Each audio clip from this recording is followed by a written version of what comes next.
स्वागत है आपका भारत की पहली ऐसी फेसबुक सीरीज में जिसमें एक आम भारतीय की हर उस क्यूरियोसिटी को शांत करने की कोशिश की जाएगी, हर उस जिज्ञासा की भूख को संतुष्ट करने का प्रयत्न किया जाएगा जो आज हर भारतवासी के मस्तिष्क के तारों को झंझना दे रही है।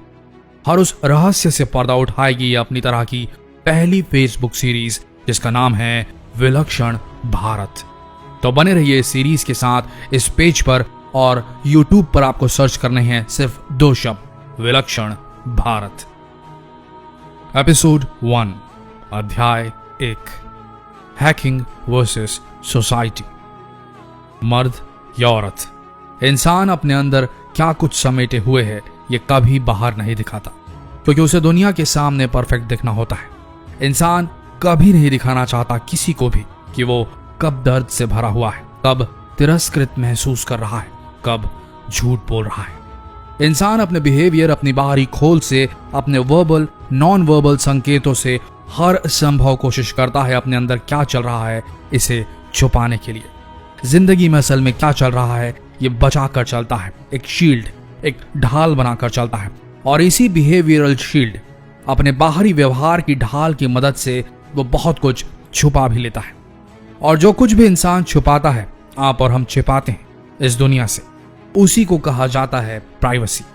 प्राइवेसी हम इंसानों के लिए इस समाज में सरवाइव करने के लिए बहुत जरूरी है। अगर प्राइवेसी ना हो तो ये समाज एग्जिस्ट नहीं करेगा, सोसाइटी का अस्तित्व खत्म हो जाएगा और इंसान जानवर बन जाएगा। हम ये सब इसलिए आप सबको समझाना चाह रहे हैं क्योंकि हमारी भारतीय जनता को अब तक प्राइवेसी का महत्व समझ नहीं आया है। लेकिन इस बात से शायद ही कोई इनकार करेगा कि भारतीय घरों में सबसे ज्यादा प्राइवेसी का ध्यान बहुत पुराने समय से रखा जाता है। परिवार में क्या हो रहा है कोई इस बात को बाहर नहीं जाने देना चाहता, सच है या नहीं? तो आज हम टेक्नोलॉजी के एक ऐसे अध्याय से होकर गुजरेंगे जिसका क्रेज आजकल के युवाओं में बहुत ज्यादा है। लेकिन क्या टेक्नोलॉजी के इस अध्याय का अस्तित्व होना भी चाहिए या नहीं, इस पर आज हम एक बड़ा प्रश्न चिन्ह लगाएंगे। हैकिंग, क्या इस तकनीक का अस्तित्व होना चाहिए? आज जब पूरा समाज इंटरनेट और सोशल मीडिया से जुड़ा हुआ है, आज जब इंसान वो चीजें, वो बातें जो दुनिया से छिपाता है, अपनी प्राइवेसी छिपाता है, वो सोशल मीडिया और इंटरनेट पर कहीं ना कहीं जाने अनजाने सेव कर देता है, शेयर कर देता है और यहां से हैकिंग करने वाले सेंध लगाते हैं सीधे प्राइवेसी पर। हैकिंग कितना बड़ा अभिशाप है प्राइवेसी पर, इस लाइन पर जितना स्ट्रेस दिया जाए उतना कम है। भले ही हैकिंग एक सुरक्षात्मक कवच, एक शील्ड देता हो बड़ी बड़ी कंपनियों को, लेकिन ईर्ष्या एक बेसिक इंस्टिंक्ट हम मानवों की है। ये इस हैकिंग तकनीक को पर्सनल ग्रज, आपसी रंजिश को भुनाने का बेहद आसान जरिया देती है। आज के युग के कुछ बेहद ताकतवर हैकर्स के बारे में बताने से पहले हम इस फेसबुक पेज की जनता से पूछना चाहेंगे कि क्या हैकिंग टेक्निक्स को आम सिविलियन को सिखाना चाहिए? क्या हैकिंग जैसी घातक तकनीक को पॉलिसिंग में शामिल कर सिर्फ जिम्मेदार व्यक्तियों तक सीमित नहीं कर देना चाहिए? इसका जवाब आप सब वीडियो को पूरा देखने के बाद अंत में कमेंट सेक्शन में दें, क्योंकि पूरा वीडियो देखने के बाद आपको यकीन हो जाएगा कि अगर हैकिंग टेक्निक आम जनता के लिए ओपनली यूं रख दी जाए तो यह बड़ी बड़ी संस्थाओं तक को धराशायी करने की घातक क्षमता रखती है। फिर हमारी और आपकी प्राइवेसी की क्या बिसात। बने रहिए वीडियो के अंत तक क्योंकि यह वीडियो मिलाएगा आपको आज के बेहद कुख्यात हैकरों से जिन्होंने पूरी दुनिया हिलाकर रख दी। क्या हैकर्स आपके emails, phone, cameras, bank accounts, इन सभी को हैक कर सकते हैं? आपको जानकर हैरानी होगी कि कुछ साल पहले 50 मिलियन फेसबुक यूजर्स का डाटा एक साइबर हमले में चोरी हो गया था। ऑनलाइन डाटा चुराना हैकर्स के लिए कोई नई बात नहीं। हैकर्स कहीं पर भी घुस सकते हैं, यहां तक कि आपके जीमेल अकाउंट, फोन, कैमरा और यहां तक कि इलेक्शन के परिणामों को भी बदल सकते हैं। जैसे जैसे डिजिटल क्रांति बढ़ती जा रही है, हैकर्स के लिए डेटा चुराना उतना ही आसान होता जा रहा है। इस वीडियो में हम उन हैकर्स की बात करेंगे जिन्होंने कई बड़े बड़े कारनामों को अंजाम दिया और इस वीडियो को देखने के बाद हमारा दावा है कि आप भी अब एक ही तरह का पासवर्ड हर जगह इस्तेमाल करने से बचेंगे। तो ये है दुनिया के 7 कुख्यात hackers. Number 7, Kevin Poulsen. Kevin Poulsen को लोग डार्क डांटे के नाम से भी जानते हैं। ये इतिहास का सबसे कुख्यात हैकर माना जाता है। 1 जून 1990 को पॉल्सन ने लॉस एंजलिस के फोन अलायंस को हैक कर दिया था ताकि वो एक रेडियो स्टेशन की टेलीफोन लाइन में हेर फेर कर सके। उस समय उस रेडियो स्टेशन में एक प्रतियोगिता चल रही थी जिसमें जीतने वाले कॉलर को पोर्शे 944 कार और $20,000 से पुरस्कृत किया जाना था। पॉल्सन ने टेलीफोन लाइन को कुछ इस तरह से हैक किया कि वो प्राइज जीत गया। इस घटना के बाद उसकी हिम्मत बढ़ गई और वो FBI के डेटाबेस को चुराने की कोशिश करने लगा, जो उसकी सबसे बड़ी गलती साबित हुई। पॉल्सन 18 महीनों तक गायब रहा और कुछ समय बाद ही उसे पकड़ लिया गया और उसे दोषी करार देते हुए जज ने उसे 5 साल की सजा सुनाई। Number 6, Jonathan James. Jonathan James को लोग कॉमरेड के नाम से भी जानते हैं। यह ऐसा पहला 15 साल का हैकर था जिसे सन 2000 में अमेरिकी सरकार ने सजा सुनाई थी। यह हैकर सिर्फ 15 साल का था जब इसने अमेरिकी सरकार के डेटाबेस तक पहुंचकर नासा के स्पेस स्टेशन के कोड हासिल कर लिए थे। ये कोड ऐसे थे जिससे स्पेस स्टेशन के फिजिकल एनवायरनमेंट को कंट्रोल किया जा सकता था। इस घटना के बाद नासा को अपना नेटवर्क 3 हफ्ते के लिए बंद करना पड़ा था। कई लोग कहते हैं कि उसने नासा को हैक करके नासा पर एक एहसान किया था ताकि नासा को अपनी सिक्योरिटी की खामी का पता चल सके और वो उसे मजबूत बना सके। Number 5, Kevin Mitnick. Kevin Mitnick को अमेरिका का सबसे खतरनाक साइबर क्रिमिनल माना जाता है। वो बड़े से बड़े सीक्रेट प्रोजेक्ट्स को भी हैक कर लिया करता था। 13 साल की उम्र में ही उसने फोन सिस्टम को हैक करना शुरू कर दिया था और इसके लिए उसे बाद में 5 साल की जेल भी हुई थी। लॉ एनफोर्समेंट एजेंसीज और अफसर उसकी हैकिंग स्किल को देखकर बहुत ज्यादा डरते थे। जब उस पर मुकदमा चल रहा था तब जज ने कहा था कि लड़का इतना खतरनाक है कि एक न्यूक्लियर युद्ध शुरू करवा सकता है।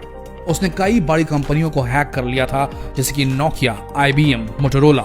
लेकिन अब केविन एक व्हाइट हैकर बन चुका है और कई कंपनियों को उसकी सिक्योरिटी इश्यूज पर मदद भी करता है। उसने हैकिंग से जुड़ी कई किताबें भी लिखी। Number 4, Gary McKinnon. ये एक स्कॉटिश हैकर था जिसे सोलो के नाम से भी जाना जाता है। इस हैकर को एलियंस और UFOs में बहुत रुचि थी, इसलिए उसने नासा के 97 कंप्यूटर्स को हैक कर दिया था और उनकी कुछ अहम फाइल्स भी डिलीट कर दी थी। हैकिंग करने के बाद उसने एक मैसेज भी छोड़ा कि मेरा नाम सोलो है और आपकी सिक्योरिटी बेकार है, मैं इसके आगे और भी ज्यादा तबाही मचाऊंगा। उसके पकड़े जाने के बाद अदालत ने उस पर $7 लाख का जुर्माना लगाया। यह हैकर इसलिए इतना फेमस हो गया था क्योंकि इसने UFO और कई सरकारी फाइल्स की जानकारियों को लीक कर दिया था। Number 3, Higinio Ochoa. इस हैकर की खास बात यह थी कि यह हैकिंग करने के बाद एक सिग्नेचर के रूप में अपनी छाप छोड़ दिया करता था। इस हैकर को वर्मर के नाम से भी जाना जाता है। वर्मर और उसके कुछ दोस्तों ने मिलकर एक ग्रुप बनाया जिसका नाम था कैबिन क्रू, और इस ग्रुप ने पुलिस और कई लॉ एनफोर्समेंट एजेंसीज के डेटाबेस को हैक करके कई गुप्त जानकारियां हासिल कर ली थी। और यहाँ हैक करने के बाद उसने एक बिकिनी की तस्वीर एक सिग्नेचर के रूप में वहां छोड़ी थी। FBI के अधिकारियों ने उस तरह की कई फोटोज को ऑनलाइन खंगाला और एक तस्वीर उससे मैच हो गई। फिर क्या था, अधिकारियों ने उस तस्वीर को GPS की मदद से ट्रैक किया और वो वर्मर की गर्लफ्रेंड के घर पहुंच गए। उसके पकड़े जाने के बाद उसे 3 साल की जेल हो गई। साथ ही उसे इंटरनेट का इस्तेमाल करने के लिए हमेशा के लिए बैन कर दिया गया। Number 2, Jain Chrysler. फिंगरप्रिंट हर व्यक्ति की अलग पहचान होती है, यहाँ तक कि जुड़वा बच्चों के भी फिंगरप्रिंट अलग होते हैं। जैन क्रिसलर हैकर था जिसने फिंगरप्रिंट को हैक किया था। वो भी और किसी का नहीं बल्कि जर्मनी के डिफेंस मिनिस्टर का फिंगरप्रिंट हैक किया था। उसने ऑनलाइन कुछ हाई रेजोल्यूशन पिक्चर्स को इकट्ठा किया था जिसकी मदद से वो ये हैकिंग कर पाया था। यहाँ तक कि जब 2013 में iPhone 5 रिलीज हुआ था जिसमें फिंगरप्रिंट सेंसर था, तब जैन क्रिसलर ने उसे 24 घंटे के अंदर ही हैक करके दिखा दिया था। Number 1, 7chan.org hackers group. जाहिर सी बात है कि हैकर्स खतरनाक होते हैं, लेकिन कुछ हैकर्स इतने खतरनाक होते हैं कि वो एक फिजिकल अटैक तक करवा सकते हैं। इसी तरह का हमला 2008 में हुआ था जब कुछ हैकर्स के समूह ने अमेरिका में स्थित एपिलेप्सी फाउंडेशन की वेबसाइट को हैक कर लिया था। उन्हें पता था कि एपिलेप्सी के जो मरीज होते हैं वो ज्यादा रोशनी से परेशानी में पड़ सकते हैं। इन हैकर्स ने वेबसाइट के सपोर्ट फोरम में जाकर कुछ एनिमेटेड फ्लैशेस भेजे और कई लोग इस हमले का शिकार हो गए और उन्हें एपिलेप्टिक अटैक्स आ गए, उन्हें झटके पड़ने लगे, उन्हें फिट्स आ गए। इस हमले से कई यूजर्स को सर में दर्द होने लगा और कई लोगों का तो ऑपरेशन भी करना पड़ा। इस हमले का पूरा प्लान 7chan.org की वेबसाइट में बनाया गया था। ये वो वेबसाइट थी जिसे हैकर्स का किला माना जाता था। याद रखिए, हैकिंग का काम डिजिटल दुनिया में फॉल्ट को पकड़कर वहां से चोरी करने का तरीका ही है मात्र, और कुछ नहीं। हैकिंग शब्द का अर्थ सुरक्षा घेरे में दरार खोजकर उसे भरने के लिए कभी नहीं किया जा सकता। डिजिटल सुरक्षा ही वो एकमात्र शब्द है जो डिजिटल दुनिया में आपकी और हमारी प्राइवेसी की रक्षा कर सकती है। हम एक चोर या उसकी चोरी करने के तरीके से सीखने की कोई जरूरत नहीं। अगर हम एक डिजिटल दुनिया बना सकते हैं तो इस डिजिटल दुनिया की किलेबंदी करने का हुनर भी हमें रखना चाहिए। अब पूरा वीडियो देखने के बाद आपको क्या लगता है? क्या हैकिंग आम जनमानस के लिए एक खुली तकनीक के रूप में रख दी जानी चाहिए जैसे अभी है, या इसे रेगुलेट करना चाहिए और पॉलिसिंग के काम में इस्तेमाल किया जाना चाहिए? जितना हो सके ये सवाल सबसे पूछिए। अपने फ्रेंड्स से, अपने फैमिली मेंबर्स से इस वीडियो को शेयर कर और कमेंट सेक्शन में अपनी राय लिखना ना भूलें।